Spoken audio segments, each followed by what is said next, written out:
3 కోట్లుంటే మున్సిపాలిటీని గెలవచ్చు, 5 కోట్లుంటే కార్పొరేషన్ని గెలవచ్చు.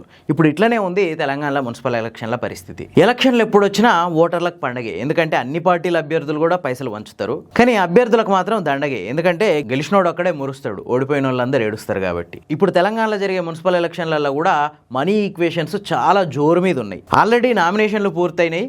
చాలా మంది అభ్యర్థులు టికెట్లు దక్కక మీడియా ముందరికి వచ్చి వల ఏడుస్తున్నారు. ఈ వీడియోలు మనం రోజు పొద్దున్నే చూస్తున్నాం. ఆ పార్టీ ఈ పార్టీ అని లేదు, అన్ని పార్టీలలో ఇదే ముచ్చటుంది. నువ్వు గెలుపోవటంలల్లా పార్టీకి అండగా ఉన్నవా, లేదంటే 4-5 ఎలక్షన్లలో వరుసగా గెలిచినవా, విపరీతమైన ప్రజాబలం ఉందా, నువ్వు పోటీ చేసే వార్డుల లేదా డివిజన్ల మొత్తం మీ కుల పోల్లే ఉండి ఆ ఓట్లన్నీ నీకే పోలరైజ్ అవుతాయా, ఇట్లాంటి ముచ్చట్లు ఏమీ పట్టించుకోవట్లేదు. ఎందుకంటే ఇవన్నీ మెయిన్స్ లాంటివి. మరి మెయిన్స్కి వెళ్ళాలంటే ఫస్ట్ ప్రిలిమ్స్లో పాస్ అవ్వాలి కదా.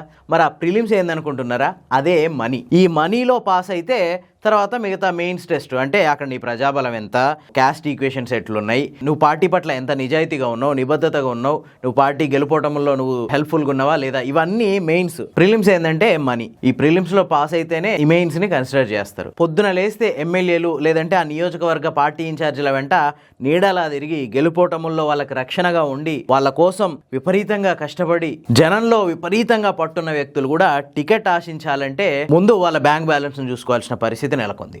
ఒకవేళ ధైర్యం చేసి నేత మనోడే కదా అని టికెట్ అడిగినా ఆ నేత అడిగే ఫస్ట్ క్వశ్చన్ ఏంటంటే నీ దగ్గర ఎన్ని పైసలు ఉన్నాయి తమ్మి అని. ఇప్పుడు జరుగుతున్న మున్సిపల్ ఎలక్షన్లో గ్రేడ్ 1 మున్సిపాలిటీలో ఒక వార్డు మెంబర్ టికెట్ ఎక్స్పెక్ట్ చేయాలంటే ఖచ్చితంగా అకౌంట్లో 20 లక్షలకు పైగానే ఉండాలి అని చెప్పి అన్ని పార్టీలు నిబంధన పెడుతున్నాయి. ఓన్లీ పైసలు ఉన్నాయా లేదా అని చెప్తే సరిపోదు, డిపాజిట్ చేయాలి, లేదంటే బ్యాంక్ అకౌంట్లో ఉన్నట్టో ఫిక్స్డ్ డిపాజిట్లు ఉన్నట్టో వాళ్ళకి ప్రూఫ్లు చూపించి అవన్నీ ఖర్చు పెట్టడానికి రెడీగా ఉండాలి. అప్పుడు మాత్రమే టికెట్ ఇవ్వడానికి నిన్ను పరిగణలోకి తీసుకుంటారు. ఆ తర్వాత మెయిన్స్ ఇందాక చెప్పిన కదా, అక్కడ కూడా మళ్ళీ క్యాస్ట్ ఈక్వేషన్స్ ఇవన్నీ పరిగణలోకి తీసుకొని టికెట్ ఫైనలైజ్ చేస్తున్నారు అనమాట. ఇదే గ్రేడ్ 1 మున్సిపాలిటీలో మున్సిపల్ చైర్మన్ పదవి ఎక్స్పెక్ట్ చేస్తూ పోటీలకు గనక దిగితే ఆ వ్యక్తి దగ్గర కనీసం 3.5 నుంచి 4 కోట్ల పైనే డబ్బులు ఉండాలి అని చెప్పి పార్టీ అధినాయకులు షరతులు పెడుతున్నారు. ఇక గ్రేడ్ 2 మున్సిపాలిటీల దగ్గరికి వస్తే ఒక వార్డు మెంబర్ గా పోటీ చేయాలంటే కనీసం 10 నుంచి 12 లక్షల వరకు చేతిలో ఉండాలి. ఇక్కడ కూడా మున్సిపల్ చైర్మన్ ఎక్స్పెక్ట్ చేయాలంటే 2 కోట్ల వరకు ఉండాల్సిందే అని చెప్పి తీర్మానాలు కూడా చేస్తున్నారు. ఎందుకంటే ఓటుకి కనీసం 2,000 రూపాయలన్నా పెట్టాలి, మాక్సిమం 10,000 రూపాయల వరకు ఖర్చు పెట్టే అభ్యర్థులు కూడా ఉన్నారు. మరి వీళ్ళకి పోటీ ఇవ్వాలంటే అవతల అభ్యర్థి కూడా ఆ మేరకు ఆర్థికంగా బలంగా ఉండాలి అనే వాదన ప్రతి పార్టీలో వినిపిస్తుంది. ఇక మున్సిపల్ కార్పొరేషన్లలో అయితే మరింత దారుణంగా ఉంది పరిస్థితి. ఒక డివిజన్ లో కార్పొరేటర్ గా గెలవాలంటే కనీసం 50-60 లక్షల చేతులు ఉండాల్సిన పరిస్థితి ఉంది. ఆ పైసలు లేనోడు కార్పొరేటర్ టికెట్ ఎక్స్పెక్ట్ చేయడం కూడా నేరం అన్నట్టు చూస్తున్నాయి ఆ పార్టీలు. ఇక మేయర్ పీఠం కావాలంటే మాత్రం 5-6 కోట్ల దాకా ఖర్చు పెట్టడానికి రెడీగా ఉండాలి. అప్పుడే కనీసం దాని మీద ఆశలు ఉంటాయి, లేదంటే అసలు ఆశించడానికి కూడా అవకాశం. ఇక్కడ ఏ పార్టీని అనడానికి లేదు, అన్ని పార్టీలో అదే పరిస్థితి. ఎందుకంటే ఒక డివిజన్ లేదా ఒక వార్డులో ఒక పార్టీ ప్రకటించిన అభ్యర్థి అక్కడ 10,000 రూపాయలకు ఒక ఓటు ఖర్చు పెట్టడానికి రెడీగా ఉన్నాడు అనుకుందాం. ఆయనకు ధీటుగా మిగతా పార్టీలు అందరూ కూడా పంచడానికి రెడీగా ఉండాలి కదా. దానికోసమే అంతే మొత్తంలో ఖర్చు పెట్టగల అభ్యర్థిని వెతికి మరీ నిలబెడుతున్నాయి. ఒకవేళ ఆ వార్డులో అట్లాంటి వ్యక్తులు లేకుంటే పక్క వార్డు నుంచి అయినా తీసుకొచ్చి నిలబెడుతున్నాయి, కానీ డబ్బులు లేని వాళ్ళని యాక్సెప్ట్ చేయట్లేదు. ఇక అక్కడ ఎవరు ఈ స్థాయిలో ఖర్చు పెట్టడానికి లేరు అనుకుంటే అప్పుడు ఆ వార్డులు ఏకగ్రీవం అవుతున్నాయి తప్ప పోటీలలోనే ఉండట్లేదు. ఎంత ప్రజాబలం ఉన్న పార్టీలు పట్టించుకోవట్లేదు. ఒకే ఒక మాట చెప్తున్నాయి, నీ వల్ల కాదు, నువ్వు గెలవలేవు, నీ దగ్గర ఎన్ని పైసలు, ఎందుకంటే ఇది చాలా కాస్ట్లీ ఎలక్షన్, పైసలు పంచకుంటే గెలిచే పరిస్థితే లేదని చెప్పి మొహం మీదనే చెప్తున్నారు. సో కామ్గా మేము టికెట్ ఇచ్చిన వ్యక్తికి సపోర్ట్ చేయి, నువ్వు గనక అట్లా సపోర్ట్ చేస్తే నీకు కనీసం పార్టీ పదవో లేదంటే ఏదైనా నామినేటెడ్ పోస్టో అన్ని ఇస్తాం.